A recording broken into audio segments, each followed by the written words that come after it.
If you open a brokerage app right now, the interface is designed to overwhelm you with flashing red and green numbers.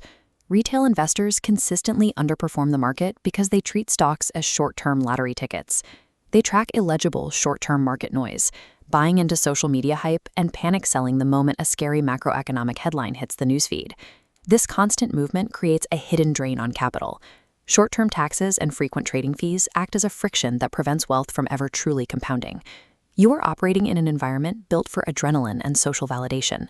The modern trading ecosystem is a digital version of this historical frenzy, designed to provoke reactions rather than results. Attempting to guess weekly price movements is a mathematical guarantee that you will destroy your long-term wealth. Escaping this cycle requires a total rejection of the quote machine. To build a portfolio that actually grows, you have to find a way to stop reacting to the market and start participating in the economy. Warren Buffett has spent decades demonstrating a specific alternative, viewing an investment not as a ticker symbol, but as a fractional piece of a real, physical business. This chart shows the gap between emotion and reality. This jagged red line is market price, driven entirely by fluctuating moods of traders. A business owner ignores the red line, anchoring decisions on this blue line, the intrinsic value, dictated by underlying cash flow. Compounding wealth over time is a result of ignoring the dopamine hit of the red line to focus strictly on the slow, steady growth of the blue. This scorecard represents the framework for a professional owner. The process begins with identifying an intrinsic discount. You have to calculate what the business would be worth if it were plighted and off the market, based on the actual cash it puts into the owner's pocket every year. The goal is to wait until the market price drops significantly below that private value. This difference is your margin of safety. By buying an asset for much less than it is worth, you create a buffer. This protects your capital even during broad market crashes or economic downturns. However, this discipline is difficult to maintain. You will often have to sit on idle cash for years while you wait for a legitimate discount to appear. Adhering to this margin of safety means you are making a conscious choice to miss out on every hot momentum stock and every speculative tech bubble. Once the math is clear, you move to the second requirement, management alignment. This requires you to find an owner-oriented culture. You have to read the annual reports and 10Ks to identify CEOs who speak with conservative honesty and treat the business as their only asset. You are looking for managers who reject financial engineering and complex stock option schemes designed to hide poor performance or dilute the shareholders.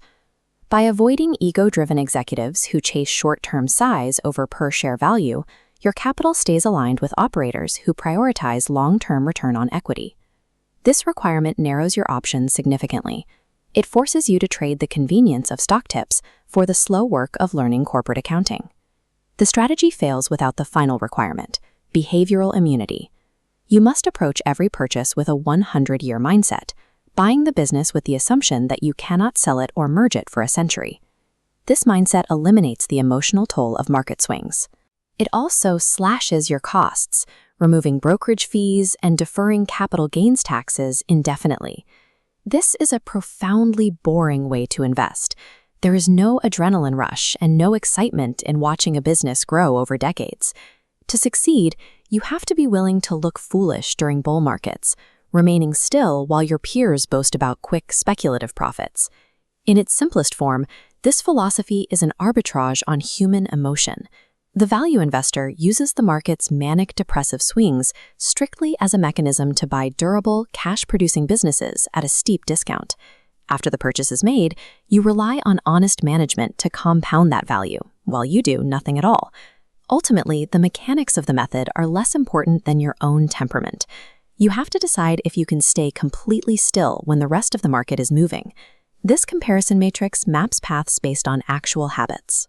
The aspiring owner requires emotional stoicism, studying corporate accounting, and a strict 10 to 30-year horizon.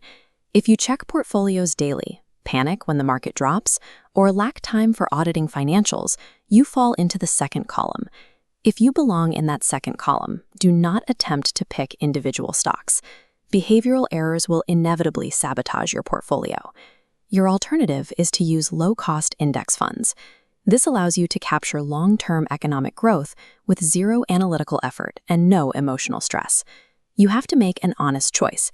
commit to the rigorous work of true ownership, or embrace the guaranteed passive growth of an index fund.